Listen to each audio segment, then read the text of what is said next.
Let's go out to Charleston, South Carolina, and talk to the one and only Ann. What's up, Ann? Hi, Dr. John. Thank you for taking my call. Of course. Thanks for calling. What's up? Okay, so my husband's parents divorced 50 years ago, and recently we were told that they want to remarry. Oh, man. Did they marry other people after the divorce?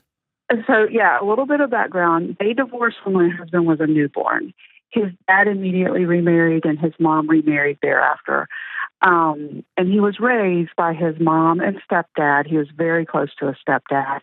And his dad was in the picture, but he didn't live with him. So he doesn't have a real close relationship with his father.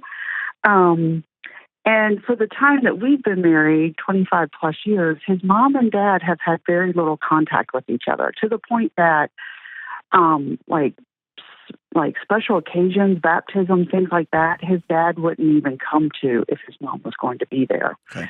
So about a year ago, both his step-parents passed away in a short amount of time from one another.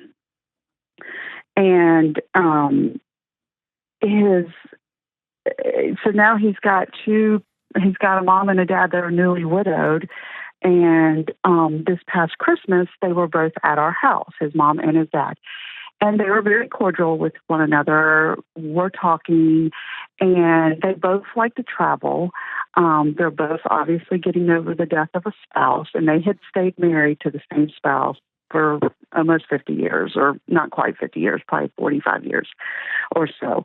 And they both got to talking of how they wanted to travel. So about 2 months ago, they decided to go on a little getaway together, and they told us just as friends. Gross! I love it. Nothing more. I love it. Nothing more. Yeah, right. So, just like teenagers, right? I guess. Well, and we believe them, I guess. I don't know. It was kind of, even them traveling together was kind of weird, but we were like, you know what? Maybe it'll be good for them.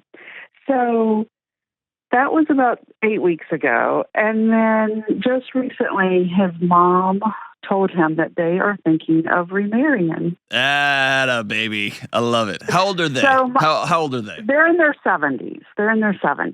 Hey, y'all stay away. Stay out of it. Okay.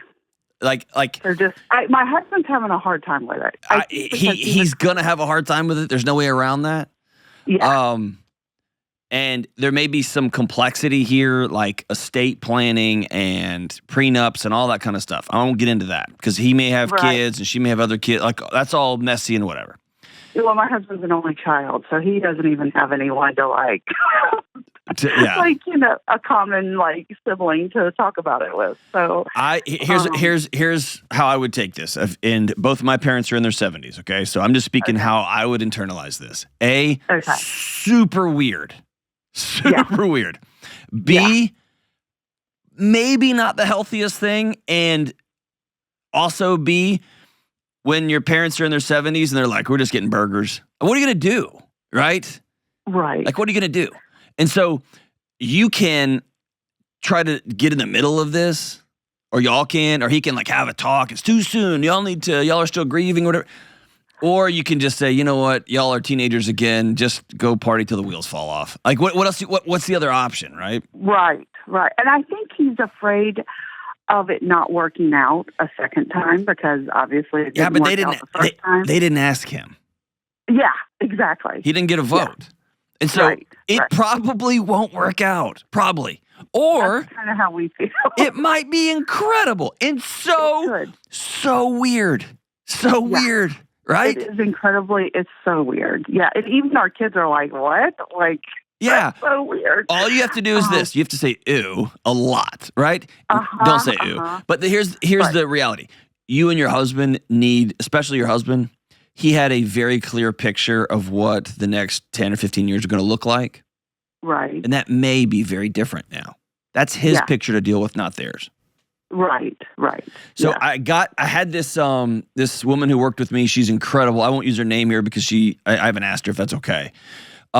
She lost her husband, and I met her new husband that they had been remarried. That she'd gotten remarried after her husband had passed away. Guy was awesome. awesome. And in a million years, I would not have picked this guy with her. Mm-hmm. And so I was asking about it. I was like, dude, this guy's amazing. But so different than I would have imagined. And I was talking through, like, how do you get remarried and how do you rebuild a life? And here's what she said to me. And it was so profound. Mm-hmm. She said, oh, John, we're not building a life. She said, I did that. I built a life and I built a home. I raised kids. I've done that. That part of my life is over. I now have married somebody who's my best friend, who's my ride or die, and we're going to get old and we're going to get wrinkled up together and we're going to go to the lake every weekend. And it was such a powerful transition for me. Right. Like, oh, you and I have very different goals relationally. I'm trying to keep my marriage together, like duct tape and baling wire, and trying to figure out how to raise a teenager. Y'all are just going to the lake, baby, right? It was a totally different mindset. And so I'm not going to impose. It doesn't lessen the sacredness of marriage and all that. It's just different stages, right? Yeah. And so if they say, hey, we're going for it. I mean, what?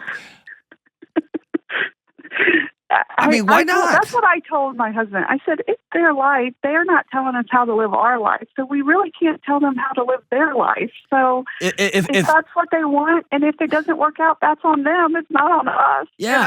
And you could tell them, hey, if this thing, it works out all the way till the ride or die end, we will be so happy. And if it doesn't work out, I'll be here for you. You both can call me. That's cool. Yeah.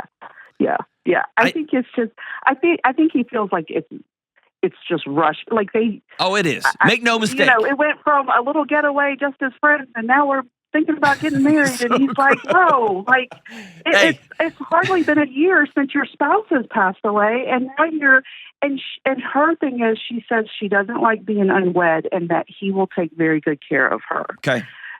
So here's the deal. Okay. Like the Notebook and the Titanic are over now. Right. Right? I mean, that season's past. Yeah. And safety and security and love and commonality and like all that's awesome. Right. It's just different. It's totally different stages. And so how old are you guys? We're in our 50s. Okay. It's starting to accelerate. Mm-hmm. But you've become aware probably over the last 5 to 10 years how insanely precious minutes and hours are. Sure. Right? If you just, it doesn't move proportionally. It's like compound interest. That pressure and that feeling you feel, like my wife told me a few months ago, oh my gosh, we only have 5 spring breaks left with our son. Oh, and then he's gone. Yeah. And I was like, what? You know what I mean? Like 5 spring breaks. And I missed the last 2 traveling for work. That's over. That never, I got 5 left. You're further down the road than I am. You start to see how precious this time is.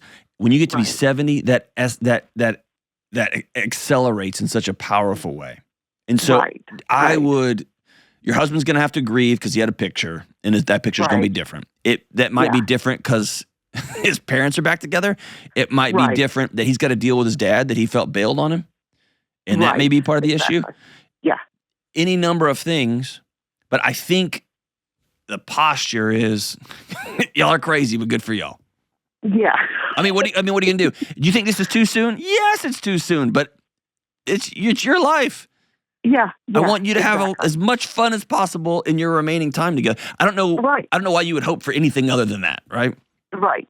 And that's what I told him. I said, they're older. They probably don't feel like they have all these years down the road like a younger couple would be, So waiting a year or 2 to get married is not really, and may not be in the cards for them. So maybe that's why they want to hurry up and get married. And here's the deal. I don't know. None of us get a vote. Right. Unless my dad sat me down or my mom called and sat me down and said, I need you to be very specific with me. Am I making the worst mistake of my life? And even then I would probably say, I can't tell you that. If you want to be with somebody and this is the dude for the last 10 or 15 years of your life, and statistically, they're already playing on house money right now, right? Right. And so who knows what tomorrow brings once you are in your mid-70s and on. You're playing on house money. And so let's have as much fun and joy and love as possible. Yeah, right. Good advice. Thank you. I will pass it on to him. Hey, good luck with that. Good luck with that. I know it's not going to be easy. And I'll just say this: I'm smiling this whole call. It brings me joy. It just does. There's so much heartache and so much. I can't wrap my head around losing somebody that you were with for 50 years. 50 years. I can't wrap my head around that. And so the idea that two people found each other, albeit pretty quickly, found each other and were like, "Are you in? I'm in. Let's just see how much gas is left in this old truck." That just brings me joy. That makes me smile. And again, there's going to be estate things to figure out. There's going to be insurance things to figure out. There's going to be all that stuff. That's all a pain in the butt, and you can't skip those steps. You got to deal with those things. But just at its core, I mean, what else are you going to do? You're going to shut down your 75-year-old mom and be like, "No, you call me before you date again?" No, man. You're gonna say, "Knock your lights out, guys. Y'all have a good time, and we'll be there at the wedding." And maybe you and your dad have to have a hard conversation. That's fine. Or maybe just not. Maybe just not. Thanks for the call, Ian. You're awesome.